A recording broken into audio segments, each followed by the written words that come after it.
राजा भैरव सिंह एक प्रतापी राजा थे। उनके न्याय और सत्यता की चर्चा पूरे ब्रह्मांड में होती थी। उनके राज्य में झूठ बोलने की सजा सिर्फ मौत थी। एक दिन महाराज शाही बगीचे में टहल रहे थे कि अचानक खड़खड़ाने की आवाज सुनाई देती है। ये बेचारी बत्तख घायल कैसे हो गई? जिसने किया है उसे जरूर सजा मिलेगी।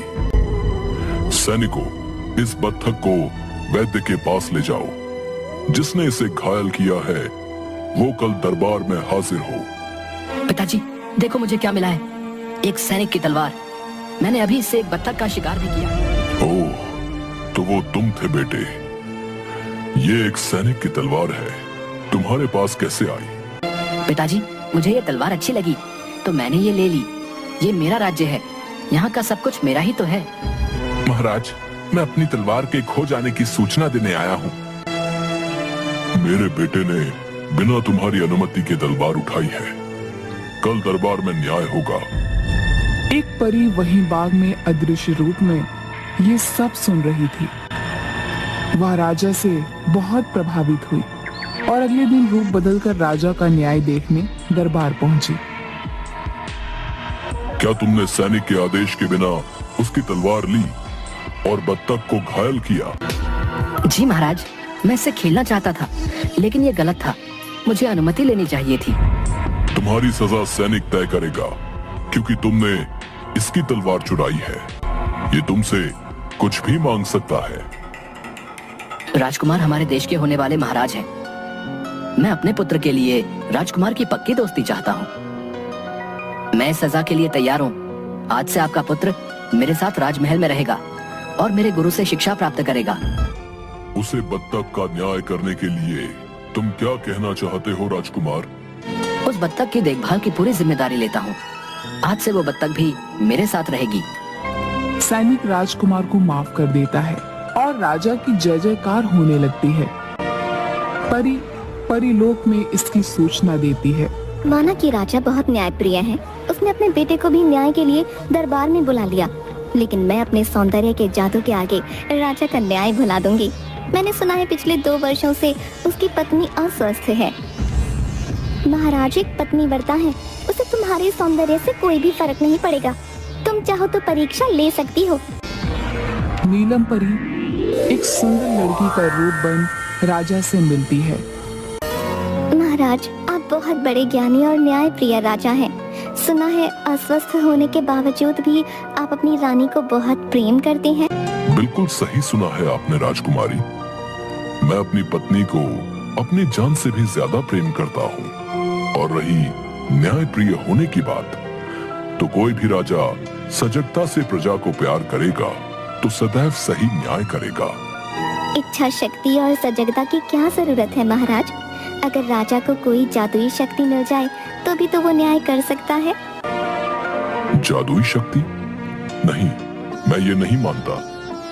न्याय के लिए किसी भी राजा का प्रजा के साथ प्रेम पूर्ण संबंध होना और सच्ची इच्छा शक्ति की जरूरत होती है। सचमुच महाराज, आप अपनी बातों पर दृढ़ रहने वाले हैं और किसी भी बात को बिना जाने नहीं मानते।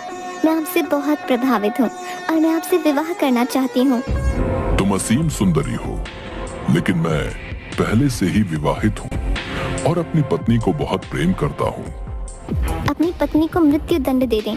आपकी महारानी पिछले कई सालों से अस्वस्थ चल रही हैं। आपको ऐसी महिला की क्या जरूरत? मेरे जैसी अपूर्व सुंदरी आपसे विवाह करना चाहती है। तुम्हारी जुबान कैंची की तरह चलती है, इसे संभालो, वरना तुम्हें अपनी जुबान से हाथ धोना पड़ेगा।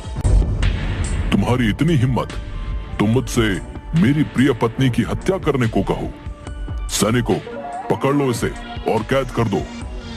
राजा की बात सुनते ही परी गायब हो जाती है। राजन, तुम मेरे रूप से तो नहीं हारे, पर हाँ, तुमने मेरी जुबान को कैंची कहा है ना? एक दिन मेरी कैंची से ही सही, मैं तुम्हारी अकड़ को खत्म कर दूंगी। एक किसान की झोपड़ी में जोर जोर से रोने की आवाज आ रही थी। उसने झोपड़ी का दरवाजा खटखटाया। अरे भाई, जरा बाहर आओ। तुम्हारे घर से रोने चिल्लाने की आवाज क्यों आ रही है? क्या कष्ट है? मैं तुम्हारे देश का राजा हूं। ये क्या, तुम्हारे कपड़े जगह जगह से कटे हुए हैं? महाराज, मैं कल फसल पकने के बाद फसल काटने के लिए खेत में पहुंचा।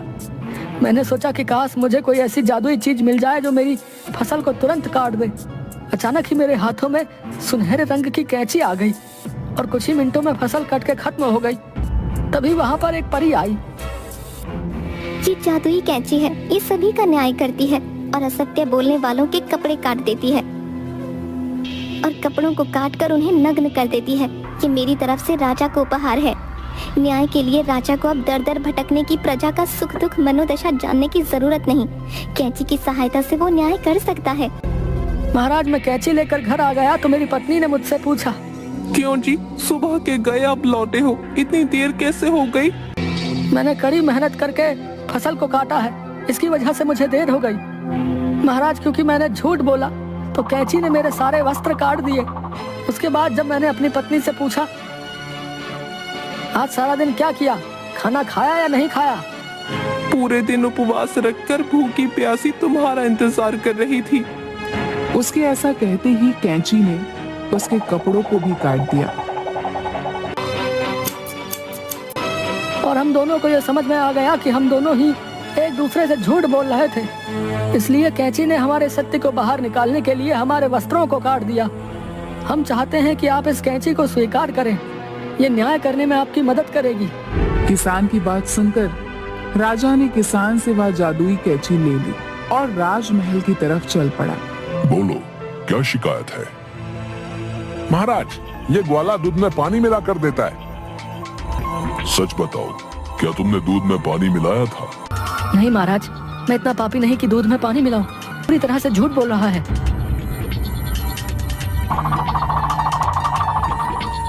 मुझे माफ करें सरकार, मुझसे गलती हो गई। आपकी जादुई कैंची ने भरे दरबार में मेरे कपड़े काट दिए। अदृश्य रूप में परी यह सब देखकर मन ही मन मुस्कुराने लगी। सब लोग राजा की जय जयकार करने लगे। इसी प्रकार अब रोज तरह तरह के मुकदमों का फैसला राजा कैंची की सहायता से लेने लगा। अब वह बिना सोचे समझे विचार किया मुकदमे के फैसले के लिए कैंची का मुंह देखता। महाराज, प्रजा का सत्य असत्य, सुख दुख और दर्द जानने के लिए हमें भ्रमण करना चाहिए। मंत्री, अब हमें इतना कष्ट करने की क्या जरूरत है? प्रजा का सुख दुख जानने से क्या लाभ? अब मेरी कैंची सबके लिए सही न्याय करती है, इसलिए सब स्वयं ही प्रसन्न होंगे। महाराज ने धीरे धीरे राजकाज में भाग लेना बिल्कुल ही बंद कर दिया। अब वह अपना ज्यादा समय आराम करने में और अय्याशी में बिताने लगा। सेनापति, हमारे महाराज को ये क्या हो गया है? अब वो राजकाज में बिल्कुल भी भाग नहीं लेते हैं और पूरे दिन आराम करते हैं। महामंत्री, दूसरे राजाओं को महाराज के आलस्य का पता चल गया है। वो हमारे राज्य पर युद्ध करने के लिए अपनी सेना को तैयार कर रहे हैं। हमें महाराज से बात करनी ही होगी। महाराज, अपनी सेना में नए सैनिकों की भर्ती करनी है। देश में कोई भी कर देने को तैयार नहीं है। राजकोष खाली होता जा रहा है। महाराज, पड़ोसी देश के राजाओं को भी हमारे देश की हालत का पता चल गया है और वो युद्ध करने के लिए तैयारी कर रहे हैं। मैं इतना बड़ा सत्यवादी और न्याय प्रिय राजा हूँ, किसकी हिम्मत जो हम पर युद्ध करे? क्या तुम्हें पता नहीं, लोक परलोक हर जगह हमारे राज्य के न्याय का डंका बजा हुआ है। हमसे टकराने से तो देवता भी घबराते। राजकाज में आपके भाग न लेने के कारण सारे राज्य में अराजकता फैल गई है। लोग चोरी चकारी कर रहे हैं। कोई किसी हुक्म कानून को नहीं मानता। तुम लोग ये कैसी बातें कर रहे हो? मेरी कैंची प्रजाजनों के साथ सही न्याय कर रही है, जिसके कारण सभी लोग खुश हैं। राजा प्रगति कर रहा है। तुम लोग भी अपने अपने घरों में बैठकर शांति का जीवन व्यतीत करो। और ऐसे ही राजा पूरी तरीके से घमंडी और आलसी हो गया। वह रात दिन आराम करता, फिर कैंची की सहायता से अपराधियों को सजा देता। अब लेती हूँ इसकी परीक्षा, देखो क्या भी ये सही न्याय कर पाएगा। महाराज, आपकी जय हो। मैंने आपके न्याय का बड़ा बखान सुना है। कृपया मुझे न्याय दीजिए। आपके राज्य के जंगल में इस राक्षस ने मेरे पंखों को पकड़कर तोड़ने की कोशिश की और यहाँ तक कि मेरी जादुई छड़ी भी छीन ली। मुझे न्याय से नहीं, बुद्धि से काम लेना होगा। अगर कैंची ने राक्षस के खिलाफ फैसला दिया तो राक्षस हमें हमारे राज्य के साथ खत्म कर सकता है। अभ्यास न होने के कारण हमारे सैनिक भी आलसी हो गए हैं। देखो परी, कल महल से बाहर मैदान में सभी लोगों के बीच मैं तुम्हारा और राक्षस का फैसला करूंगा। ठीक है राजन, मैं कल मैदान में जरूर उपस्थित हो जाऊंगी। आया बड़ा सत्यवादी, ये राक्षस मेरी ही माया है। अब इसकी सारी सच्चाई सबके सामने आ जाएगी। नीलम परी से टकराना आसान नहीं। सुनो राजन, यदि चाहते हो कि तुम्हारे राज्य में सब कुछ ठीक से चलता रहे तो कल के मुकदमे में मेरी जीत होनी चाहिए। हाँ। परी, राक्षस एक बड़ा ही बलवान और शक्तिशाली आदमी है। उसे भला तुम्हारे पंखों से क्या काम, और वो तो हर काम अपनी शक्ति से खुद ही कर सकता है। तो भला वो तुम्हारी जादुई छड़ी लेकर क्या करेगा? बिल्कुल सही और उचित राजन। मेरा फैसला यह है कि राक्षस एक सच्चा व्यक्ति है और उसने किसी प्रकार का कोई अपराध नहीं किया है। ये अन्याय है, तुम्हें इसका दंड जरूर मिलेगा। अब देख मेरी कैंची तेरा न्याय कैसे करती है। बचाओ, बचाओ सेनापति, रक्षा करो हमारी। राजन, ये कैंची अब कभी नहीं रुकेगी। तुम्हें अपने आलस्य और नासमझी का फल जरूर मिलेगा। ये कैंची मेरी ही माया है। आज के बाद आप या इस गांव का कोई भी इंसान पूरे कपड़े नहीं पहन पाएगा। मुझसे बड़ी गलती हो गई, मुझे माफ करो। मुझे अपनी बुद्धि से न्याय करना चाहिए था। मेरी प्रजा को बचा लो। महाराज, मैं भी परी माँ की ही माया हूँ। परी माँ आपके सच और शक्ति की परीक्षा लेना चाहती थी। ठीक है, लेकिन आज के बाद तुमने अगर कभी किसी के साथ गलत किया तो देख लेना, उसका दंड मैं स्वयं तुमको दूंगी।